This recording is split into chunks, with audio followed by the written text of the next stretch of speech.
1558년 4월 24일 프랑스 퐁테블로 궁전에서는 유럽 최고의 결혼식이 열린다. 프랑스 왕이 계승자였던 프랑스와 2세와 스코틀랜드 여왕 메리 스튜어트의 결혼식이었던 것이다. 이 결혼으로 메리 스튜어트는 스코틀랜드의 여왕이자 프랑스 왕비라는 두 개의 왕관을 받게 된다.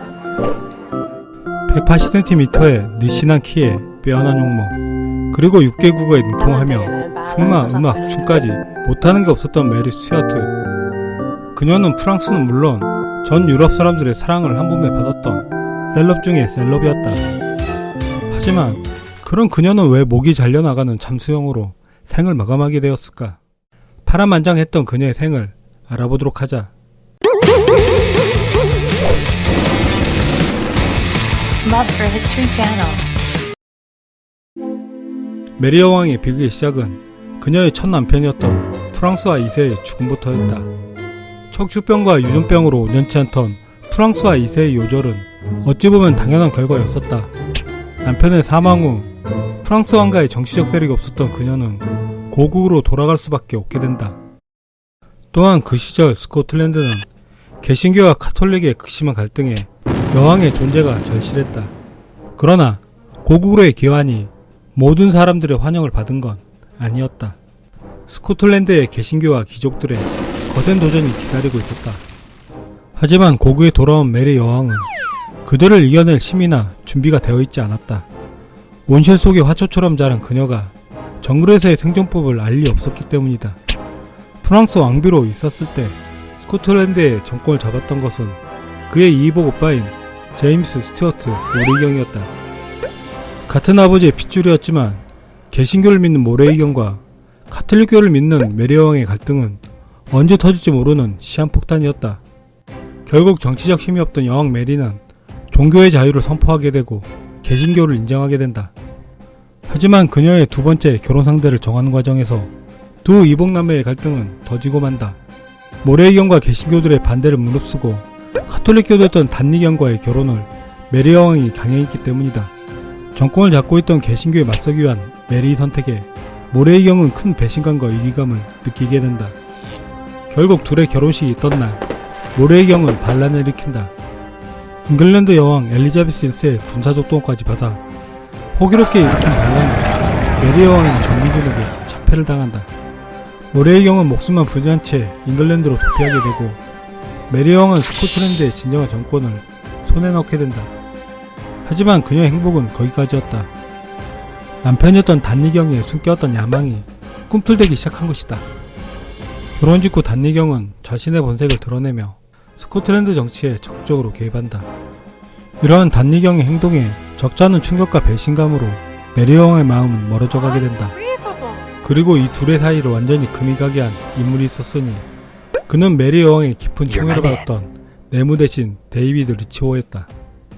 단니경은 이 둘의 관계를 연관계로 의심하게 되고 이때 임신한 메리의 태아가 본인의 아이가 아닐 거라는 생각까지 하게 된다. 급기야 단니경은 모레이의 반란 실패 후 숨을 죽이고 있던 개신교와 손을 잡게 된다. 1566년 3월 9일 단니와 개신교는 반란을 일으킨다. 그들은 메리 여왕이 보는 앞에서 리치오를 잔인하게 살해하고 그녀를 감금한다. 메리 여왕은 감금 생활 3개월 후 훗날 영국 통화방이 될 제임스 6세를 출산한다. 이러한 혼란의 틈을 타 잉글랜드로 도망쳤던 이복 오빠 모레이경 역시 귀환한다. 개신교와 모레이경의 스코틀랜드 재탈환이었다. 그렇게 불행했던 여왕으로서의 삶에 더욱더 치명적인 사건이 발생한다.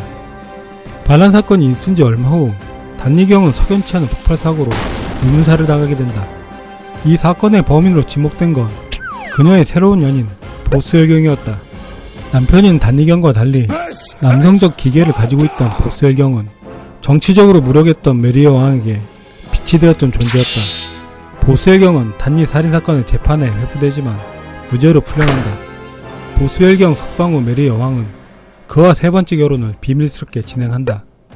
보스열경이 자신의 전처와 이혼한 지 불과 14일 만에 이루어진 결혼식이었다. 하지만 메리 여왕의 세 번째 결혼에 개신교는 물론 그녀를 지지해주었던 카톨릭교마저 크게 반발한다. 메리 여왕은 대중의 외면과 정치적 정당성까지 모두 잃게 되는 자충수를 두었던 것이다. 결국 귀족들은 반란을 일으키고 그녀는 잉글랜드로 추방되듯 도망치게 된다. 16세기 영국에는 메리 여왕 말고 한 명의 여왕이 또 있었다. 바로 대영제국이 기틀을 마련한 잉글랜드의 여왕 엘리자베스 1세이다. 메리 여왕은 잉글랜드 헨리 7세의 증손녀로서 태어난 지 6일 만에 스코틀랜드 여왕이 되었고 6살 되던 해 프랑스의 왕세자비가 되었으며 17살에 프랑스의 왕비가 되었다. 황금 수저를 물고 태어난 메리 여왕. 반면 엘리자베스 1세 여왕은 피 묻은 금수저를 물고 태어난다. 그 이유는 아내와 딸에게 냉혹했던 아버지 헨리 8세 때문이었다. 평범한 귀족 출신이었던 어머니 앤 볼리는 헨리 8세와 결혼 후 아들을 못 낳는다. 아들을 못 낳는 앤 볼린에 큰 실망감과 실증을 느끼던 헨리 8세. 마침 그녀를 시기하던 반대파들은 헨리 8세를 부추겨 앤 볼린에게 간통과 근친상간죄의 누명을 씌운다. 결국 헨리 8세는 결혼 무효를 선언하고 그녀를 참수형에 처한다. 또한 정식 적자이었던 자신의 딸 엘리자베스마저 자신의 서자로 강등시켜버린다. 다행히 어머니처럼 내쳐지지는 않고 궁중에서 왕의 수업을 받을 수 있었던 엘리자베스. 하지만 헨리 8세 사후 즉위한 이복 언니에 의해 3개월 동안 런던탑에 갇히며 생사의 기로에 서기도 한다. 석방 후 신비한의 위험을 느낀 엘리자베스는 시골로 도망치듯 사라진다. 그 후 종교 탄압자였던 메리 여왕이 죽은 후 온화한 성격의 엘리자베스가 여왕으로 추대된다.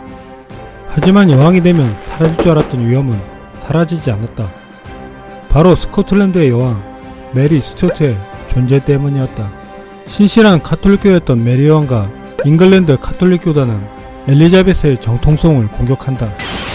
엘리자베스 여왕은 서자이고 메리 여왕만이 적자라는 이유였다. 이것은 물론 헨리 8세의 공식적인 선언 때문이었다. 메리 여왕은 프랑스 발루아 왕가 문장에 잉글랜드 왕관을 덧붙여 그려놓았다. 공식 외교 문서에는 프랑스와 스코틀랜드, 잉글랜드와 아일랜드의 여왕이라고 서명함으로써 잉글랜드의 통치권이 자신에게 있음을 주장했다. 잉글랜드 여왕이었던 엘리자베스 입장에서는 눈이 뒤집힌 상황이 아닐 수 없었다. 엘리자베스 여왕이 잉글랜드의 적통왕이라는 에딘버러 조약서가 있었다. 물론 이 조약에 메리 여왕은 사인하게 거부를 하며 둘의 관계는 돌아올 수 없는 강을 건너게 된 것이다. 종교와 왕이 적통의 갈등을 빚었던 두 명의 퀸. 한 명은 3번의 결혼과 2번의 이혼으로 추락하게 된다. 다른 한 명은 독신주의를 표방하며 자신만의 왕국을 공고히 다지게 된다.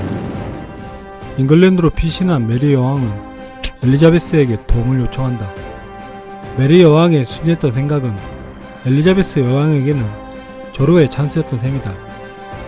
그녀를 보호한다는 명목하에 잉글랜드 영지의 메리 여왕을 18년 동안 강제 감금시킨다. 그 후 잉글랜드는 프랑스와 에스파냐의 내전으로 혼란한 틈을 타 메리에게 역모의 죄를 뒤집어쓴다. 메리 여왕은 자신의 무죄를 항변했지만 그녀의 운명은 정해져 있었다.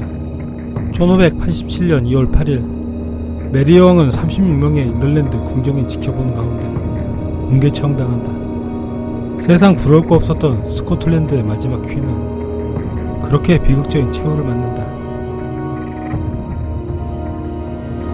왕이 계승자가 없었던 엘리자베스 여왕은 결국 자신의 오촌 조카이자 메리 여왕의 아들 제임스 6세를 지목할 수밖에 없게 된 것이다.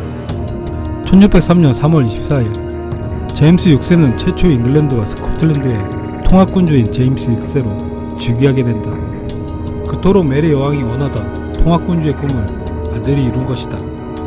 한 살 때 생이별한 두 모자의 상봉은 웨스트민스터 공동묘지에 메리의 시신을 이장함으로써 마침내 이루어지게 된다.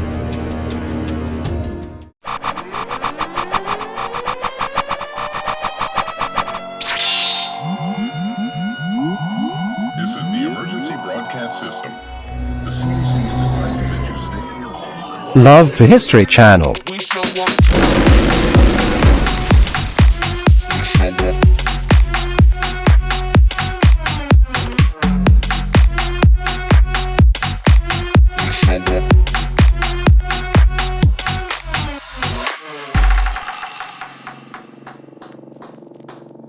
We show up in the party, flyer than everybody. We show up in the party.